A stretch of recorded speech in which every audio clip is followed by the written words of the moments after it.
Halo, halo. Ini adalah edisi perdana dari Kang Hasan Trader. Nah, di sini saya akan sharing-sharing nantinya ya, akan sharing-sharing tentang technical BBMA Oma Ali. Tapi sebelum membahas ke teknikal itu, saya mau mulai dulu ini dari nol. Karena ini saya peruntukkan bagi yang trader pemula.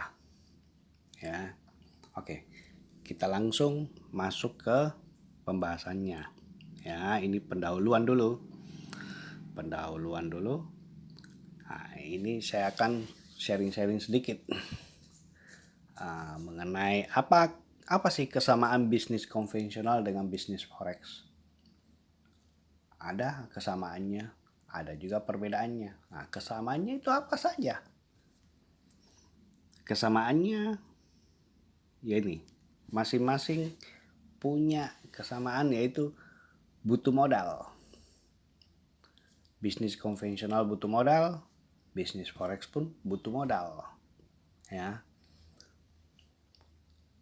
Nah, modal di sini yang saya artikan adalah sejumlah uang yang akan kamu depositkan ke broker pilihanmu untuk nantinya akan kamu bisa bertransaksi jual beli nanti di forex. Nah, kalau di konvensional sama juga. Nah, ini saya kasih sedikit pandangan ya, sedikit gambaran modal. Nah, terus selain modal apa? Keahlian. Loh, apakah bisnis konvensional juga butuh keahlian? Bukankah cuma forex? Bisnis konvensional juga butuh keahlian. Demikian pula dengan forex. Dengan kita menjadi trader forex, trading itu butuh sebuah keahlian. Nah, saya kasih ini gambarannya ya. Kalau di bisnis konvensional, ada seorang anak, dia minta modal kepada orang tuanya. Saya mau buka bengkel motor. Oke, sama orang tuanya dikasih modal. Nah, dia sudah buka bengkel motor 1 bulan pertama, banyak langganannya. Pelanggannya banyak. Nah, tetapi 2 bulan berikutnya tutup itu bengkel. Terus punya selidik, ternyata mekaniknya ini kadang masuk kadang tidak. Terakhir minta naik gaji, tapi sama pemiliknya sudah nego, akhirnya tidak ada kesepakatan, akhirnya pilih tutup lah sudah. Nah, punya selidik, ternyata pemilik bengkel ini tidak mengerti servis motor, dia tidak mengerti mesin. Dia cuma berharap menggaji mekanik untuk kerja sama dia. Nah, itu. Terus selain mekanik apa? Ya, ini koki. Ini ada orang yang punya mimpi besar. Dia punya mimpi besar memang. Dia punya mimpi besar itu buka sebuah restoran yang dengan segmen pasar menengah ke atas. Otomatis pelanggannya itu hanya orang kaya saja, karena yang disuguhkan masakannya itu dengan harga yang mahal tetapi enak. Nah, dia mulai dari nol. Seperti biasa dia mulai dari nol. Dia tidak masuk di mall, dia tidak buka di ruko, tetapi betul-betul dari nol dia ngemper di tokonya orang. Jadi kalau orang sudah tutup toko, dia pasang tenda, dia pasang kursi, meja dengan gerobaknya, alat masaknya, mulailah dijual masakan. Sama 1 bulan, ramenya sampai mendapatkan bintang 5. Bintang 5 itu masalah enak masakannya, terus pelayanannya ramah, kecepatannya untuk melayani masa ke pelanggannya, baik mau makan di tempat maupun take away. Tetapi 2 bulan kemudian tutup. Selidik punya selidik, ternyata kokinya ini sering masuk dan sering juga tidak masuk. Dan juga kasusnya sama, minta naik gaji. Nah, selidik punya selidik, ternyata ownernya yang punya rumah makan ini, usaha rumah makan di pinggir jalan ini tidak bisa masak. Dan dia juga berharap, dia cuma punya modal, dia berharap ada koki yang mau kerja sama dia. Itu Ji. Nah, terus yang ketiga mandor. Ini yang terakhir ya, mandor. Mandor ini profesinya dia spesialis atap yang bocor. Jadi kalau misalnya tiba musim hujan, mandor ini akan rame pelanggannya yang panggil dia. Karena memang spesialis dia di genteng untuk atap-atap yang bocor. Nah, satu waktu ada pemilik rumah yang panggil dia, ditanya, kira-kira ini apa penyebabnya ini bocor? Coba cari penyebabnya. Si mandor ini tanya demi tukang, apa yang masalahnya ini, kenapa bisa bocor?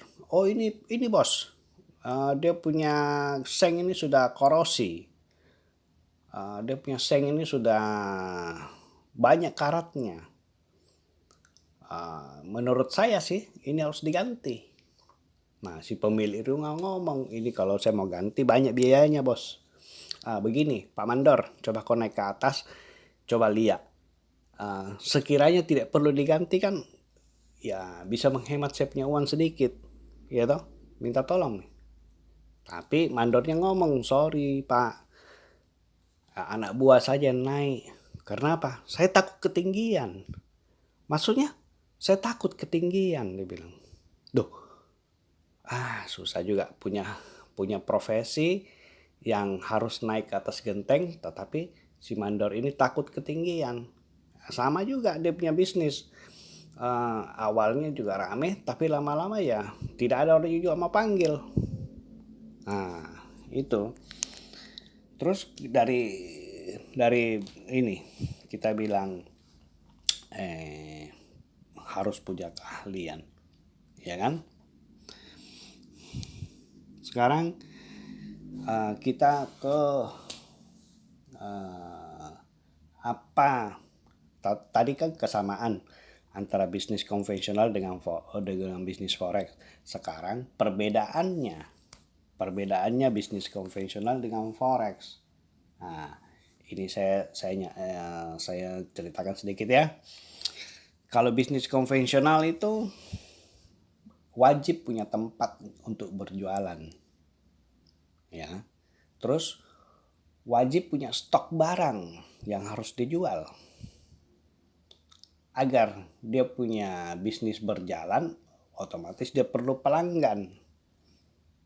Nah, semakin banyak pelanggannya, otomatis stok barang yang harus dia siapkan kita harus lebih banyak. Makanya dia butuh gudang. Nah, semakin banyak lagi pelanggan yang datang, berarti dia harus butuh lahan parkir. Nah, untuk menjaga semua pelanggan yang datang yang menitipkan motor atau mobilnya di lahan parkir, otomatis dia butuh security. Nah, demikian pula karyawannya juga harus banyak. Dan juga ada jam operasional. Jadi contoh, dia buka mulai dari jam 8 pagi, tutup jam 4 sore. Nah, tapi beda kan dengan forex. Forex jelas tidak butuh tempat. Forex tidak butuh stok barang. Kecuali ada posisi yang kamu ambil, yaitu stokmu. terus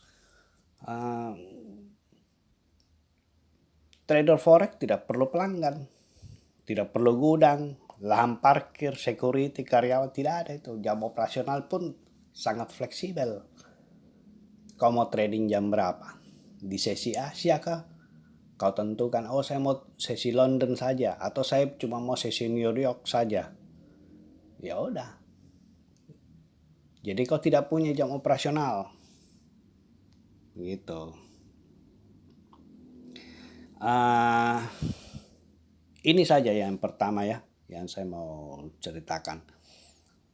Sebelum kita membahas ke materi selanjutnya, yaitu tingkatan trader. Ya, sebelum itu ke sana ada ini setelah persamaan dengan perbedaan yang saya ceritakan, kemungkinan bisa membuka wawasannya teman-teman ya, bahwa oh iya, sekiranya saya di trading forex ini sudah tepat ya, karena saya itu memiliki waktu yang fleksibel dan tidak perlu yang macam-macam seperti tempat, stok, pelanggan, gudang, dan lain-lain ya. Jadi kalau bagi trader yang pemula, saya ucapkan selamat karena Anda tidak salah pilih tempat. Oke? Sekian dulu dari saya. Saya Kang Hasan Trader. Undur diri dulu ya. Nantikan videonya selanjutnya yang akan membahas tentang tingkatan trader. Apa saja tingkatan trader itu? Ya. Oke, salam sejahtera buat kita semua.